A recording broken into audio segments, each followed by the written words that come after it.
Gary, we have been asking every week, probably since Christmas, maybe even before, can Arsenal go on to win the title? You were steadfast, you said no. You thought it might come down to mentality.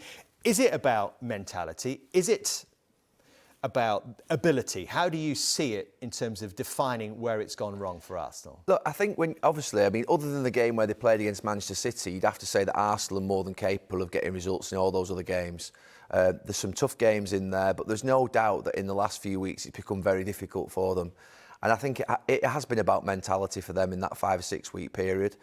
I think they'll look at that run of games and they'll regret it. You know, they didn't have the distraction of FA Cup, Carabao Cups, Europa League. They've had a really free run. They couldn't have been in any better position. I know people will point towards the 1 or 2 injuries that they've had, but that's something that will happen at any point in the season.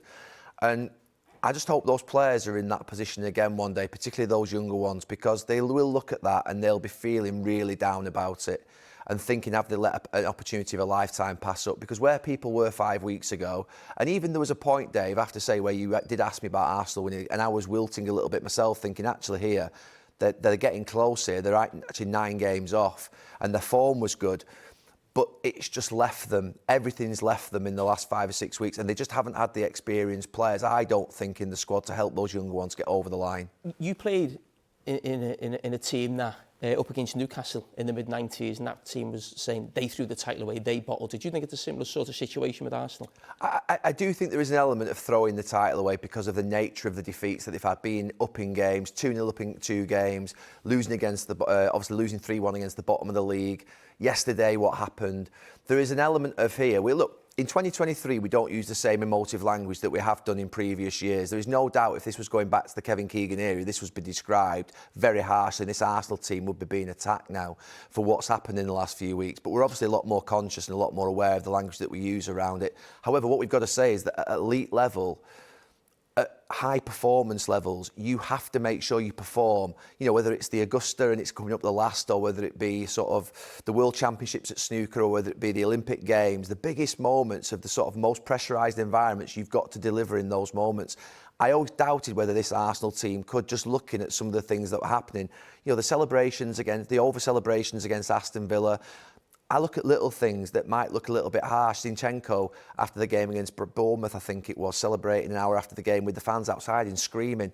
You want your leaders in the team who have been there before to actually spread composure around the dressing room and to calm everybody down. You don't want them to lift the anxiety and lift the emotion. I've said about being cold and a title running, and I just think there's an element of emotion. Xhaka at Anfield, Partey, I think, losing his form in games and getting caught on the ball in difficult moments.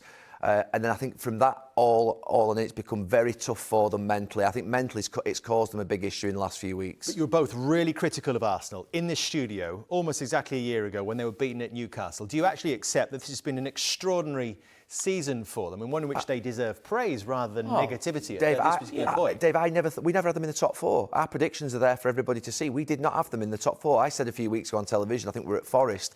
I think this has been an exceptional season for Arsenal to finish second, because I never had them anywhere near this, and neither did anybody else.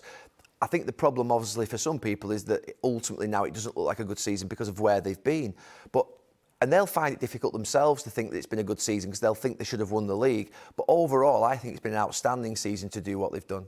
So we talked about the mentality side of it, Jamie, but on the pitch, technically, where have they fallen short? Defensively, that's been the massive drop-off. And when you think of title winners and you go through from, you know, when I think it plays in my position, big centre, Vincent Kompany, Virgil van Dijk, Vidic, Ferdinand, Jaap Stam.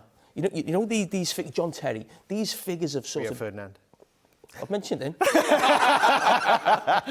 These real big centre-backs. Now, when I look at Arsenal centre-backs, I don't think they've quite got one of those just yet, and Saliba may become that.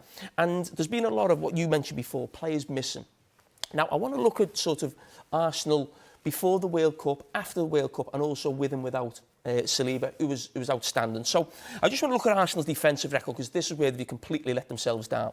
So this first sort of breakdown here is, let's go to the top here, before the World Cup. So games 14, you can see the 11 goals, which was the best in the league. Clean sheets, best in the league. The amount of times they conceded 2 or more goals, second best, and they've got best points per game.